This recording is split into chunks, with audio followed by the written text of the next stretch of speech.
I turn it over to Robin and Gregg. Hi everybody, this is Robin, and I'm going to be starting to talk about what we're doing a little bit with Wisconsin's Academic and Career Planning Project.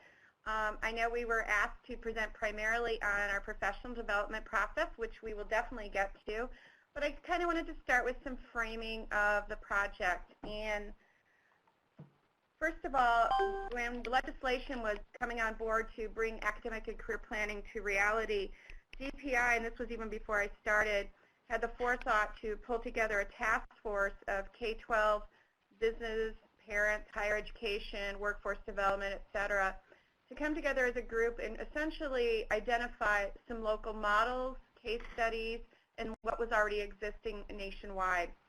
They then were tasked with creating a plan for DPI, the Department of Public Instruction here, to implement ACPs statewide, which included professional development, communication plans, and other strategies. And I wanted to frame this conversation so it kind of gives you a background on where we started. From that task force, essentially they came out with 7 state planning priorities for us to approach this next few years. And one thing that, how we differed as a state versus some other states that have passed ILPs or academic and career planning legislation, was that we were given a nice long lead-in time to ramp up these efforts. So while the law was legally passed and funding allocated towards the purchase of software system and professional development in June of 2013, we, however, are not required by state, districts aren't required to actually fully implement academic and career planning until fall of 2017. So that has been a real benefit to us. So when you hear what we talk about today, I think knowing that we're still in this planning and development phase and trying things out is really helpful into understanding how our process may have differed from others around the country.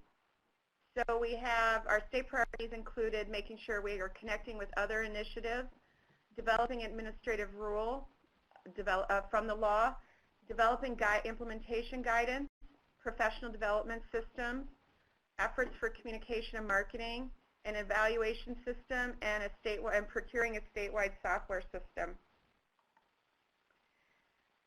Primarily out of the gate, one of the first things that we recognized is that we really needed to connect and integrate and recognize what was already going on in our state. And one thing that Wisconsin is very fortunate in is that we did have a very strong partnership development between workforce development, work-based learning, and career and technical education, primarily in the foundation of our Wisconsin Technical College System, which is a statewide system of technical colleges providing a number of different types of technical programs. And so we already had some strong foundational work that already existed in that group. So we invited these groups together. First of all, we formed an ACP work group at the DPI that included representatives from career tech ed, counseling, special education, and Title I. We then also did some outreach to very high-level educational organizations and workforce council to get input for the development of the actual administrative rule. And then we started to form another multiple stakeholder group advisory council. And we still do meet 2 times a year in person, where we give the advisory council updates and make formal connections between the work they're doing and for promotion of academic and career planning. In the earlier stages, the first few meetings really also involved capturing a lot of input on things we would be doing as well. We've done a number of internal presentations in our own agency, which has actually resulted in an agency-wide coordinated connections group, again, to support our districts in making and understanding how some of these initiatives, which may seem totally different from each other, actually overlap and connect, and how can we leverage those points. We then had a very large PD and design and development group that has done a lot of work in the last couple of years. And then we continue to also be very targeted in presenting across the state to multiple groups to, again, inform and educate about what ACP is about. So again, right away in 2013, 2014, we focused a lot of attention on branding with consistent messaging, using a logo. Most of our information was disseminated through web pages and social media, and we found that to be very beneficial. rather than trying to dive into published documents, etc. And again, because what was exciting was because it was not necessarily implementing right away off the ground, we felt we could provide draft kinds of documents and put it out there, and as we were getting feedback, we updated and revised them accordingly. So some of the initial tools that we developed that are on our web page, and Gregg will walk us through those in a little bit, are the biggest ones that we've gotten about most feedback and most use out of are ACT Basics handout and talking points, and you may be familiar with Dr. Solberg. He shows that frequently in some of his presentations, sort of a myths and misconceptions document. We also came up with a components grid, which is aligned to our model as part of that communications, which gave folks ideas about some of the things that would be included in self-exploration, career exploration, career planning and management. We had a readiness activity, and then we developed a self-assessment rubric. So here's just an example of the component grid. The 4 pieces of our model include know, explore, plan, and go, essentially connecting to self-exploration, career planning, and career management. And you can see this was a great way to start because it took a look at all the different things that were already going on in schools and gave people an idea, oh, this isn't so much different than what I'm doing now, or it does include some of these different things. It just wasn't necessarily being delivered in a coordinated or systemic way. This was one of our early and continuing from what was already in place as a traditional 4-year plan into what the vision of academic and career plan could be. And so we really have been very targeted in our communications and our presentations about going back to the fact that just because you have an e-portfolio and you can do career exploration on a software system isn't the same as doing full-on academic and career planning. So we consider it an evolutionary process rather than an endpoint. Just one moment, I wanted to touch a little bit on guidance, because I think sometimes you can also learn a lot from some of our starts and fits and mistakes. And we kind of drafted using some case studies, drafted a guidance document, but we felt it was a little premature. Even though we had some information based on some earlier work from other states, we weren't ready in our state to actually come out with a guidance document until we had a better handle on, first of all, our rule, which hadn't even been published yet, or wasn't still in draft, as well as trying to figure out exactly what our model would be, what would work and what wouldn't. So we've kind of started with it, come back to it, but it's not something we've published. In essence, what we've done is taken the important pieces of that and put it into our web pages. And now this particular year coming up, we're looking at Colorado's ICAP guidance document and probably going to mimic something similar where we're going to have an overview document of academic and career planning with the components and samples and resources for delivery embedded in our web pages. So before we get into professional development and any of that, I was just wondering if anyone had any questions up to this point. Gregg will spend most of the majority of the time talking about the professional development we've developed as well as how we've been delivering it and the phases we're in and our next steps in a moment. But just curious if anyone had any questions related to any of the information we've shared so far.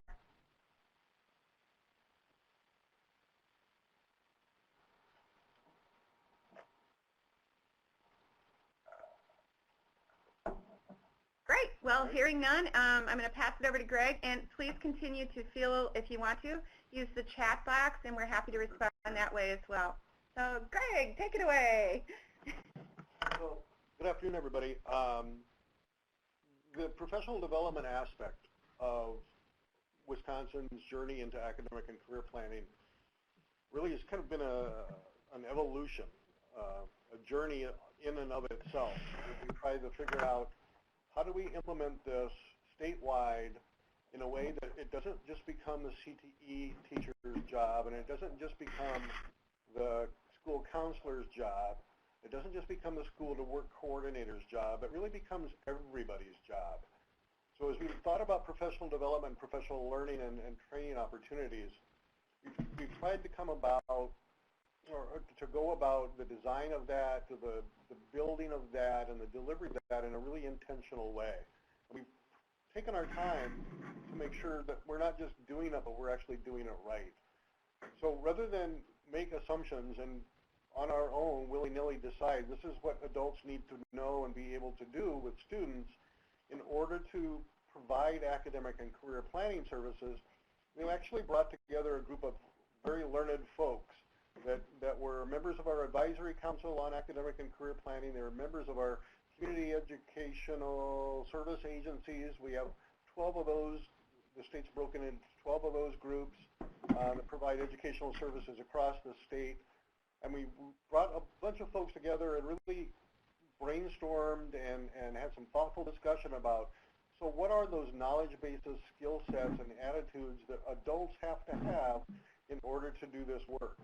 And when we thought about it, we decided that it's not just about doing the work with the students on a daily basis, but actually leading the work as a district person or a building person as well.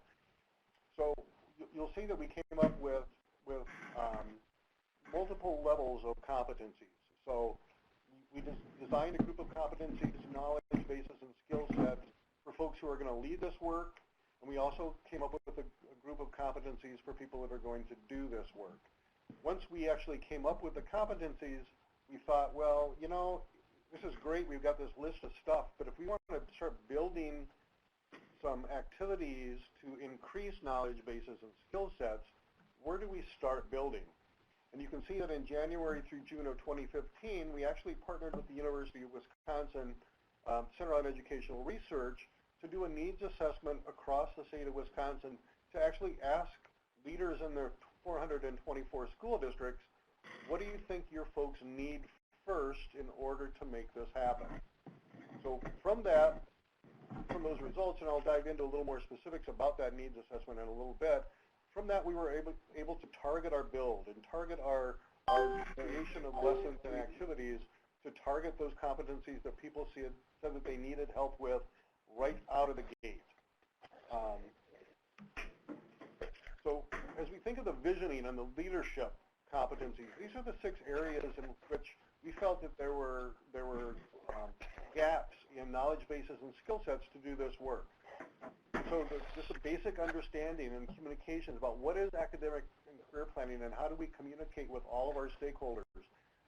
And for the visioners and the leaders of this work, that means the staff under my school's roof, the community in which my school resides, the business partners and business and industry employers that are in my community and in my area, and the students themselves. How do we get to them?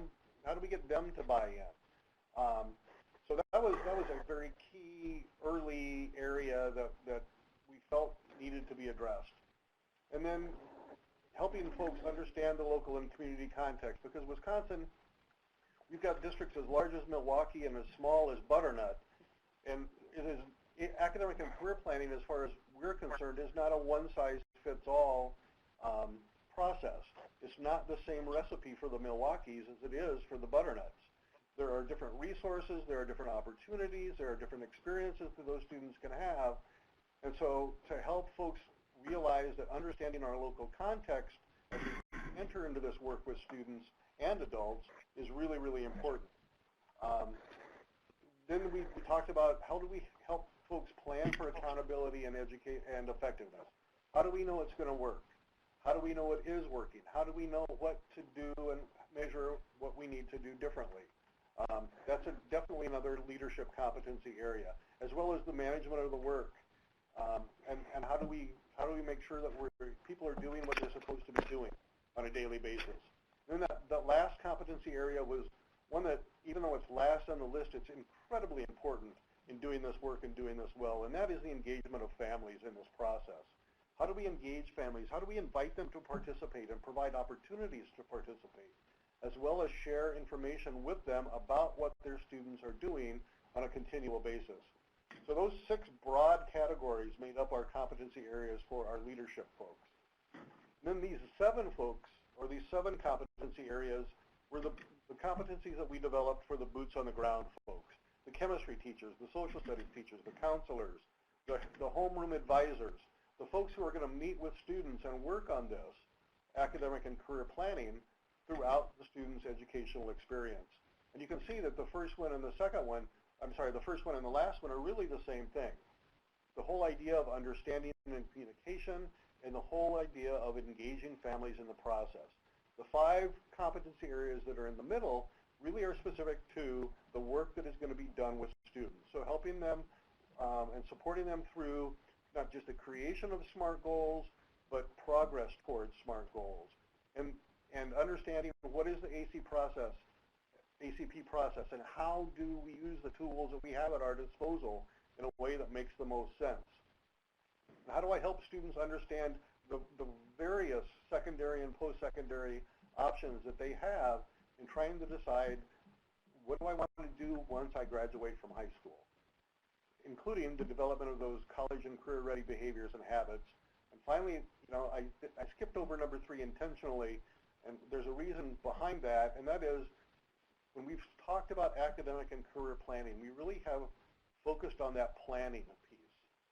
And I know that the literature is rife with stuff that talks about academic and career plans or individualized learning plans. But for Wisconsin, we have never been about the plan. It's never been about the portfolio. It's never been about the collection of artifacts.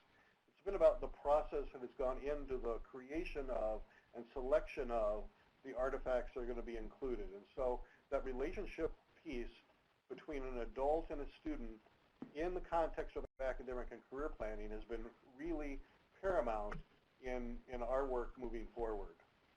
So once we had the competencies listed, we broke those into some distinct units. We built some lesson plans around them. We plan to deliver the professional development through multiple different types of modalities, including face-to-face. We've done some train the trainer, where we'll train some folks that are going to then go train in their own districts or through their community education service agencies. We plan to have some computer-based models for 24/7 access. And then we've got a combination of single access and ongoing support. Each of our 12 cooperative educational service agencies has an academic and career planning coordinator that works really closely with DPI to help provide support for the folks that are out in the 424 districts doing this work. So they're providing some single access trainings, but they're also providing ongoing support. And that's been very intentional in our approach to this. So once we had all of our lessons, and we had at least a bunch of lessons, we had all of our competencies, we needed to decide, okay, so where do we go first with all of this stuff? So we partnered with the Wisconsin Center on Educational Research, and they developed a needs assessment that was made up of those 3 components. A quantitative survey that was sent to superintendents, which are the district leaders in all 424 districts, as well as building level principals whose buildings served any student that was under the academic and career planning mandate. And that included any building that served any student in grades 6 through 12. They also designed a component that was a focus group component to really dive into some thick, rich description of what do some of these terms mean, what is really going on out in the schools when it comes to academic and career planning. And then we asked them to make some revisions to the self-assessment rubric that I'll show you in just a little bit. So those were the 3 components of the needs assessment. The purpose and questions were really pretty straightforward. We wanted to know what's going on out there right now and what's the level of preparedness that our district leaders and building leaders feel right now. The survey items that WCER designed were aligned strategically with the competencies that we were developed. So they were asking specifically about the knowledge bases and skill sets that we've identified as being necessary. And then it asked, the qualitative piece asked the respondents to report on a level of agreement with statements that were made in the survey. So here's an example of one of the survey questions. So, and that is just my district or leadership or my building staff understands and can explain why ACP is relevant for all students in grades 6 through 12. We asked those educational leaders to rank that, to give us a Likert scale response. As far as our administration, the district survey went out to all 426 districts, and we got 232 responses back, which we felt was a really pretty high response rate, of over 50%. That was done in early February of 2015. The school level survey was then mailed to 828 principals. We got 440 responses back. Those were sent in early March of 15. Again, a response rate of over 50% we thought was really a pretty good sampling to be able to chart a course moving forward. What we found was really a difference between urban districts and schools. The fact that the urban districts, which we really got 4 or 5 that were probably rise to the threshold of being considered an urban district, they felt they were more prepared to implement this. They felt that they had better access to resources. Many of them had felt that they already collected some data to support the work that they were doing. Then our suburbans and rurals really felt that they needed more support in order to make this happen. Now, we went back and forth and discussed, so why do we think that we had that difference between urbans and suburbans? And is this a capital T truth perspective of our urban folks, or is this kind of a false T truth? They felt that they were more prepared because they were bigger, and it's been interesting going forward because I think there has been some of that we've identified. They felt that they were more prepared, but really they not necessarily so much so. We also found that our respondents really felt as leaders that they were pretty ready to make this happen. We weren't sure exactly why that was. We thought maybe some of the district leaders had heard the terminology, had attended some of the professional development before the boots on the ground people, and we recognize that, you know, maybe the expectations are different for administration versus the practitioners that are doing the work on the ground with students every day. Fourth key finding was, you know, we're getting responses, but we're not even sure they know what they're answering these questions about, because we didn't really provide a whole lot of background about academic and career planning before we threw them into the responses to the questions. So we're not sure they even knew what that was that they were responding to. And then we're not even, you know, we're not sure about the respondents' understanding of what is the responsibility for all this going on. If my one 6th grade teacher is doing something with our 6th graders, isn't that good enough? So we're not sure that they actually understood the threshold of what it is that we're expecting for academic and career planning. Once we got beyond the quantitative survey, WCER went out and did focus groups. We weren't even sure we would get folks to volunteer to be in the focus groups, but we ended up with 1,200 names. We definitely could not utilize all of those folks, but they were able to partner on some previously scheduled meetings with some key components. So they partnered with some school counseling, share shop meetings that had been already scheduled around the state of Wisconsin. They partnered with some superintendent meetings that had already been scheduled. So they were able to access a number of different stakeholders within the K-12 realm to get a feeling for what's really going on out in the field.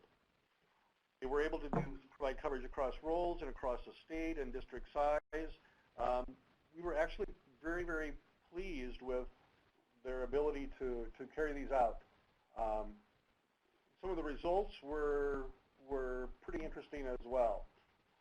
As we looked at both the results from the focus groups and the surveys, these are the 5 big areas that folks said they needed the most help the soonest. Was understanding and knowledge, communications, planning, management, and then engaging families. So the group that was putting together the professional development activities really focused on those 5 areas right out of the gate and created activities for folks to be able to utilize with adults under their school buildings' roofs to help increase knowledge and skill in these different areas. We also were able to put together a process pilot. It says we have 20 districts, but we actually chose 25 school districts. We chose them very intentionally. We have 61, is it coming up? No, maybe not. Okay.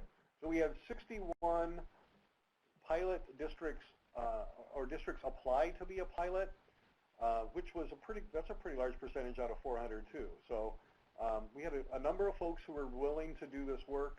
but we intentionally chose 25 based on the responses to the application, where they are in the state, the size of the district. We really wanted to make sure that we got folks who were pretty well down the line, or at least felt they were pretty well down the line with ACP implementation, as well as folks who really are just beginning this journey. The process pilots have been integral in the learning that we've been able to do with the agency on needs of our practitioners. It's one thing to sit here in Madison and think we know what needs to be done across the state. It's another thing to have 25 districts that do represent all of the institutions across the state, giving us some feedback and some input and some guidance on emphases. With our process pilots, we basically told them we don't care what your students produce. We're really more important and more focused on what is it you're doing with the adults in your district to make this happen. We really have focused on policy and leadership, building capacity, and looking at service delivery of the implementation processes. What is it you're doing with students related to their ability to increase their knowledge, exploration, and planning skills? These are the things that we hoped our pilot districts would get out of a process pilot. One of the things that they get access to is all of the professional development lessons and DP and guidance from the agency before anybody else does. So they've been able to attend conferences for free, participate in conferences for free, present at conferences for free, as well as get professional development on a monthly basis from the Department of Public Instruction, and contribute to the field through their submission of some of their practice materials. We've expected them to agree to be a demonstration site. I can tell you that has actually already happened. A number of our 25 pilot districts have already fielded a ton of phone calls and emails from other districts around the state, either similar to them in geography or similar to them in size, wanting to know, how are you doing this? What are you doing?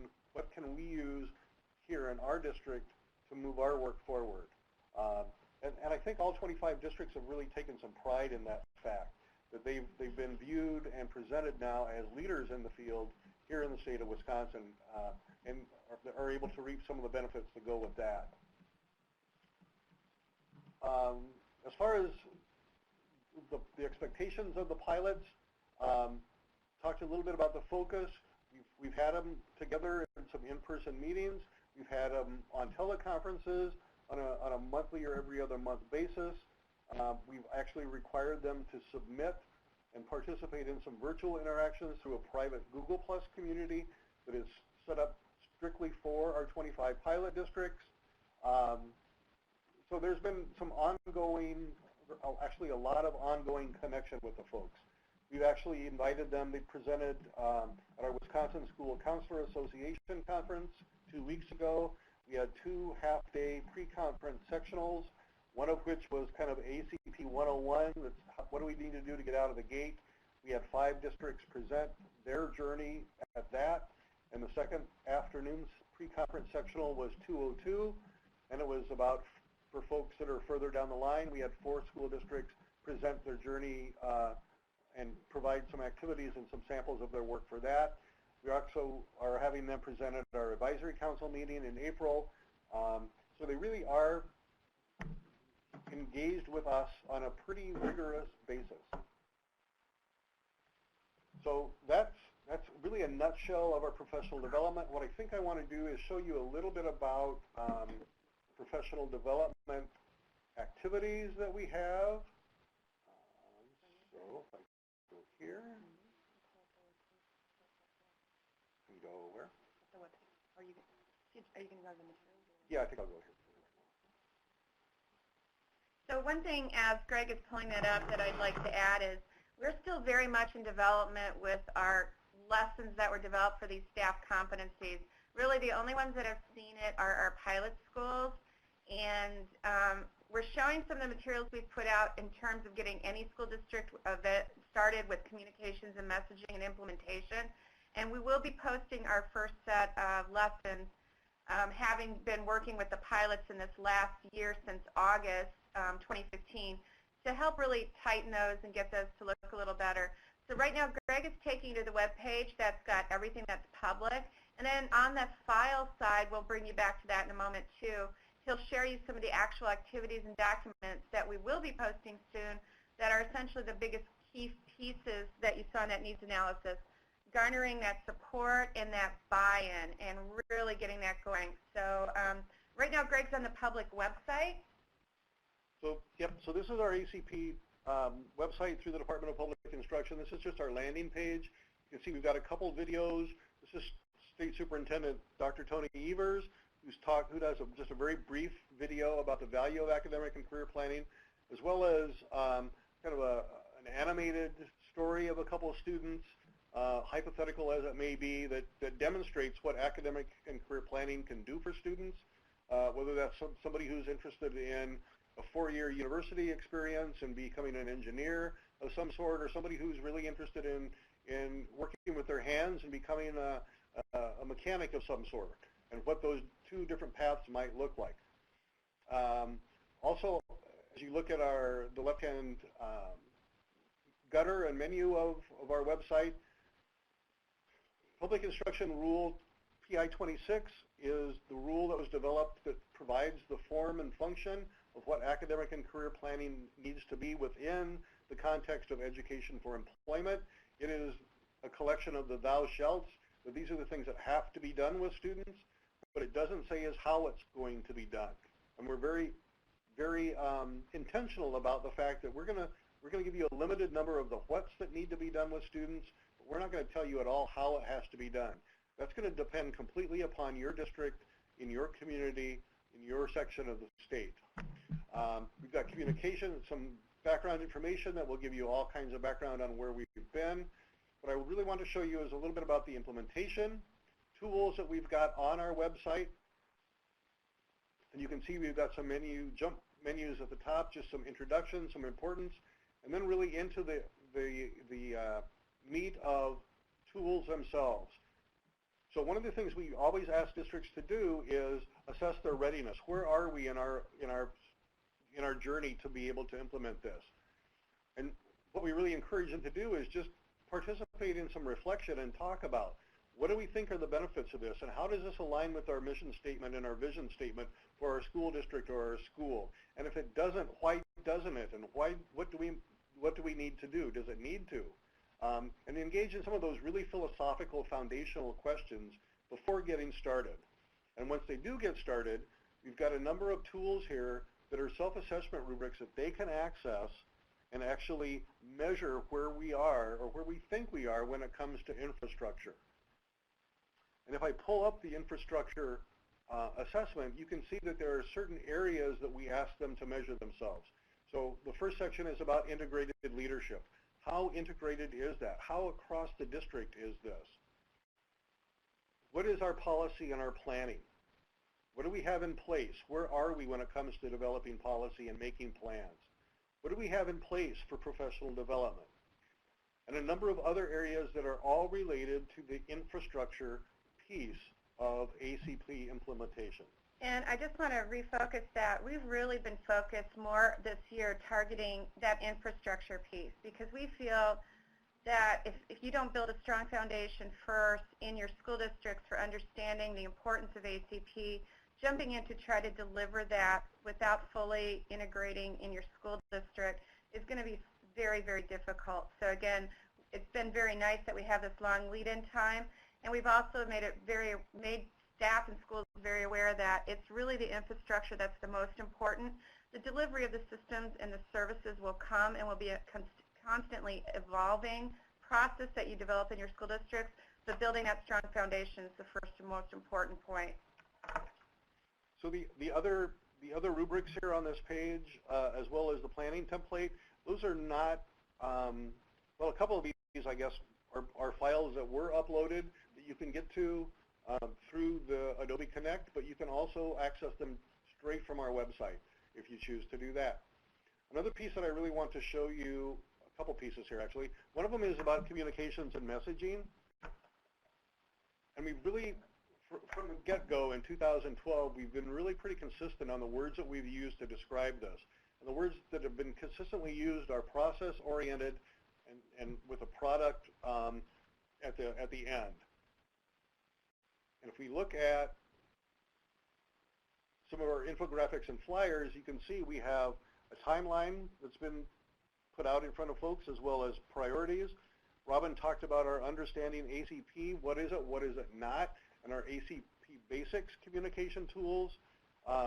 Those are up for anybody to download and share with folks as they do professional development.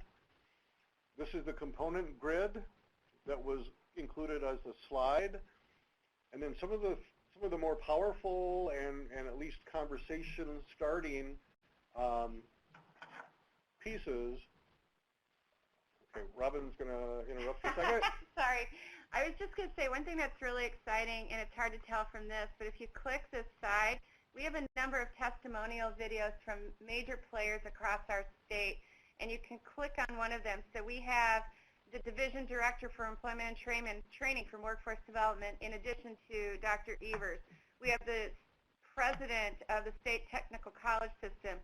We have the Executive Director of the Association of Wisconsin Superintendents, School Administrators. We have the Executive Director, Jim Morgan, of Wisconsin Manufacturers and Commerce, which is our lead Chamber of Commerce, and the Head Director of our CISA group, our CISA network, so all the CISAs in the state. And we're adding more of those every day so that, again, you can use those in your messaging with people in your, and it needs to be updated.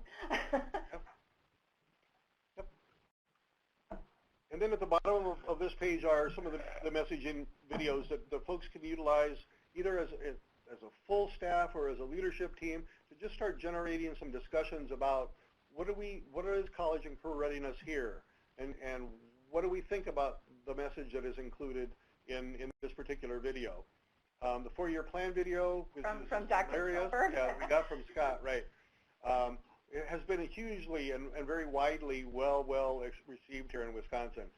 So many people in Wisconsin can look at that and go, either that's me as the parent or that's me as the student in this particular video.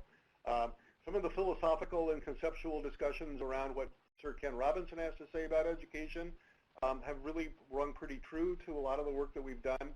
We also have some videos from the New Berlin School District, who is one of the leaders in academic and career planning implementation across the state.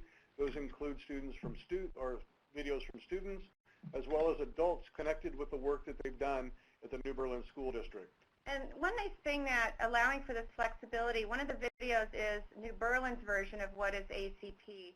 And if you watch that video, what's really neat is they put their own twist and turn and branding on it, but it's still essentially the same messaging. And so that was really critical, and I think our school districts that get this and are buying in really appreciate that. It's the other ones that are a little more unsure about how to start and where to start. So that's what we've been working with our pilots in building this repository of sample ideas where we can learn from each other to figure out what might work for my district and how can I adopt it. Because essentially, we don't care if you call it ACP or the Badger Plan or whatever you want, as long as your students and your school district own it and develop the process. So the sixth state priority was about evaluation. Just to switch gears a little bit from professional development to evaluation. And really, we're looking at all of the things that the districts are going to be able to do with their students, and we want to know how effective have they been, and how effective have the resources been that we at DPI have provided. So we've really got a couple different phases of our evaluation, and we're on the brink of having a contract signed with the Wisconsin Center on Educational Research to help us with this. Once again, the first phase of our evaluation is all about the pilot schools. So the work that they've done over this school year, the support that we provided them over this school year, to really drill down and see if what they've done has been effective, what have they done, and then what has the support's been out of DPI to help them do the work. And looking at all of that as a big picture and helping assess what do we need to change as an agency in order to better support the other districts, the other 400 districts in the state of Wisconsin that weren't part of the pilot district as we move into an early implementation year of 2016-2017, before the full implementation year of 2017-2018. We do anticipate having WCER help us with that full implementation phase through both 2016, 2017, and the first year of full implementation, 2017, 2018. So while the evaluation plan is almost complete, the actual practice of evaluation has quite a ways to go yet. When it comes to benefits of doing academic and career planning here in Wisconsin, one of the biggest benefits that we've had was that the legislature did give us the gift of time. They gave us 3+ years to be able to help districts make the move towards a culture shift where this is not just the counselor's job or the CTE teacher's job, that it's really everybody's responsibility.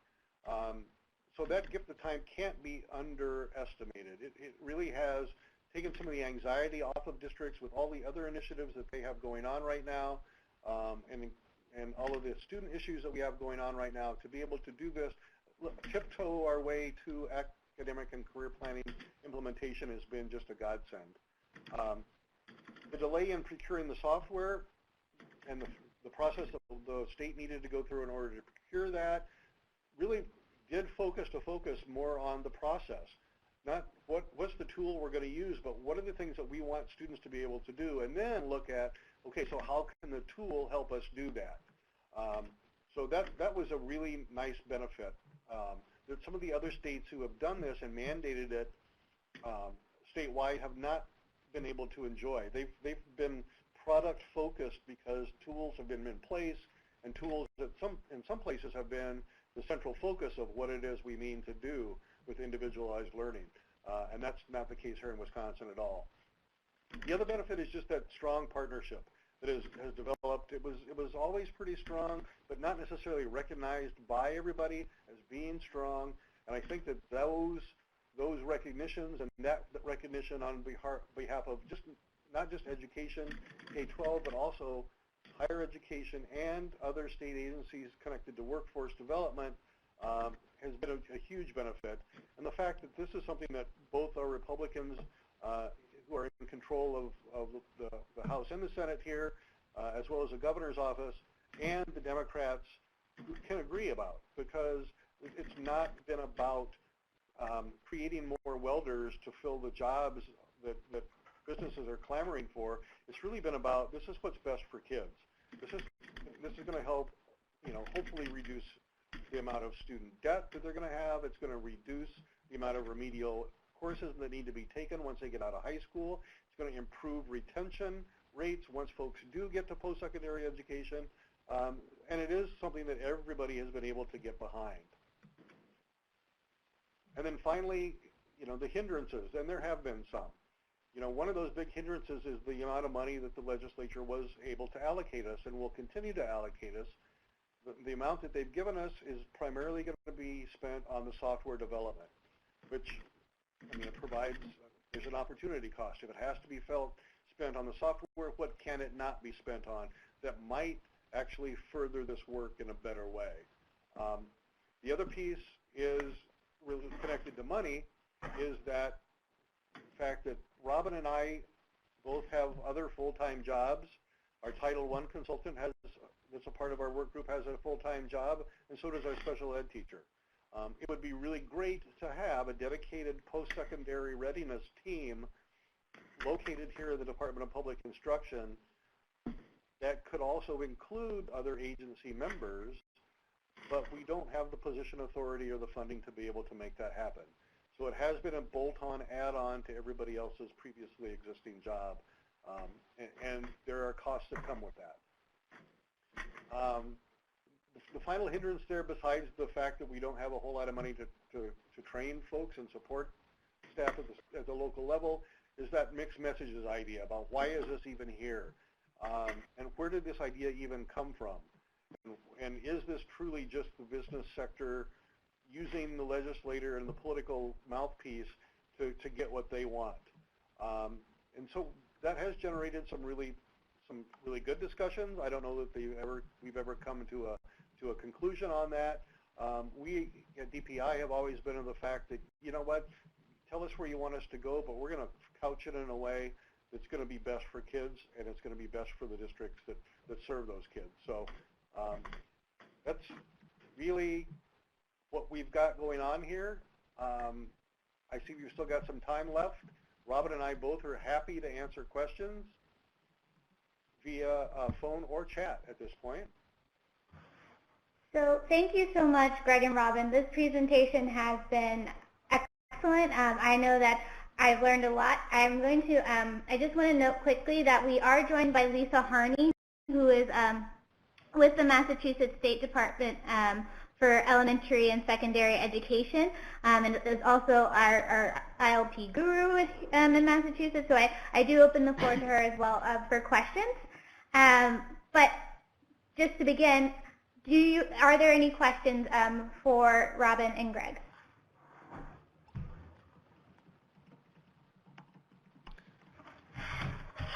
Well, this is Lisa, and thank you for that introduction, Livonia, but I'm really not a guru. I'm still learning, too. I don't have a question so much as a standing ovation for our two speakers. This was terrific, and clearly the work has been long and deep, but I'm really impressed by the thoughtfulness of your implementation, and what a boost to know that the more time for planning, the better and deeper this can happen. So thank you so much for all that you shared today.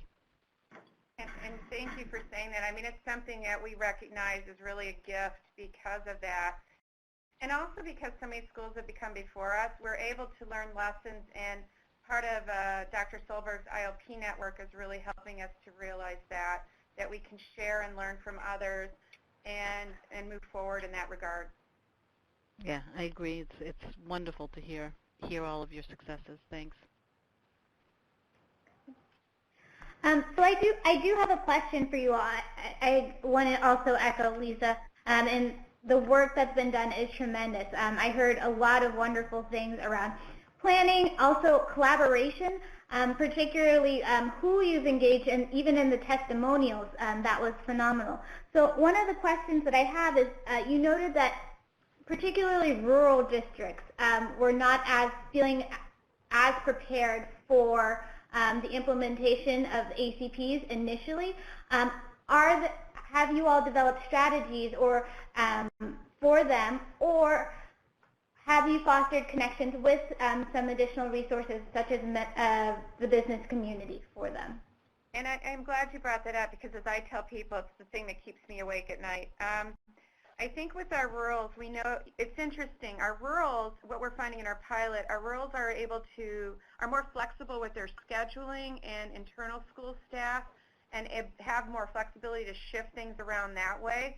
Unfortunately, they have obviously distance and lack of resource access, as they are urban and suburban school districts. So our urban and suburban school districts are nearer and closer to a much more concentrated connections to business, industry, and other supportive folks who may dive into this picture. One thing that we're doing is trying to determine is how can we possibly provide some opportunities virtually. There's also, of course, the software that will fill some of that space for career exploration, but we're looking at some nationally available tools, as well as one that we have in our state where we could potentially do virtual job shadows. There's things out there we're still looking at.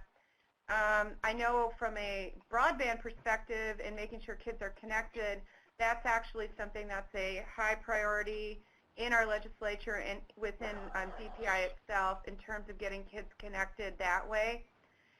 One last thing is the software vendor we selected, Career Cruising, offers this platform called Inspire, which is supported by communities and chambers and business and industry in terms of bringing, again, using that virtual platform to connect to kids to resources. So even if it's not in the same town, you could potentially connect with workforce and development and business and industry across a region.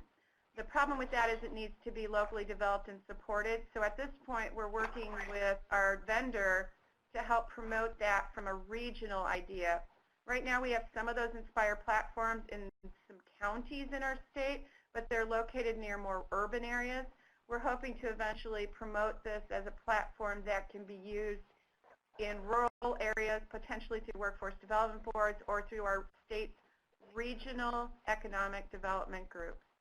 So that's still something we're working on.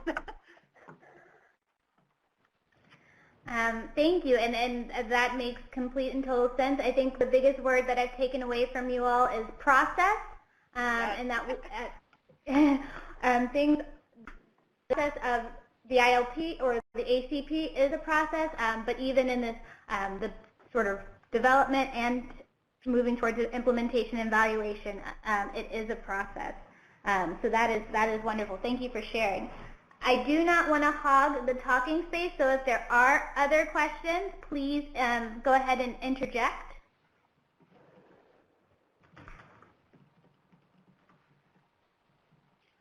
I see Robin's responding to a question that was in the chat. So what you're seeing on your screen right now is Wisconsin's definition of college and career readiness. That is actually a definition that was just created in 2015. It is much more comprehensive than the definition we had before. The definition we had before was strictly focused on academic preparedness. You can see from the green pentagon on the left-hand side of this document, it now includes academic preparedness, but is also focused on both social and emotional competence. And it's not just focused on knowledge, but also on employability skills and positive work habits. Now, with that much more comprehensive definition of academic and career planning, college and career readiness, one of the things that we really focused on is the ability to get all the adults in a school building to buy in to their contribution to academic and career planning. And so what I want to show you is professional development activities. This is one of the activities that is done for both the leadership and for the implementation group. So boots on the ground folks, any and everybody under the school's roof.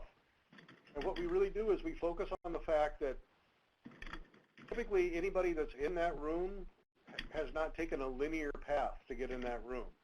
They probably didn't think about wanting to do that when their job that brought them to that room when they were in 6th grade. And we've taken a collection of activities, milestones, events, relationships in order to get them to where they were. What we invite people to do is take a look back through their history and organize those milestones, events, and relationships and experiences in a way that makes sense to them, that brings them from 6th grade to where they are today, whether they're the CEO of a company or the executive director of the Wisconsin Manufacturing and Commerce Group or a chemistry teacher. And then to think about those experiences, those people who have shaped them into becoming who they are, and then to have a discussion about the process of doing that. What was that like? What did you remember? How did you organize your particular timeline? Because there are no directions. Some people put people's names. Some people put events. Some people put years. Some people put milestones and degrees. There's really some people write between the circles to try and connect the dots. There's really no right way to do this. And when we're done, we talk about the fact that, one of the things that we want all adults to recognize is you have the opportunity to contribute to college and career readiness in a way that someday one of your kids or two of your kids or maybe all of your kids will have your name on their timeline at some point in life. That goes a long way to making that emotional connection with folks, to help them invest in what are my responsibilities and what are my contributions to college and career readiness. So that's one example of a specific lesson that would be available for folks and will be available for folks.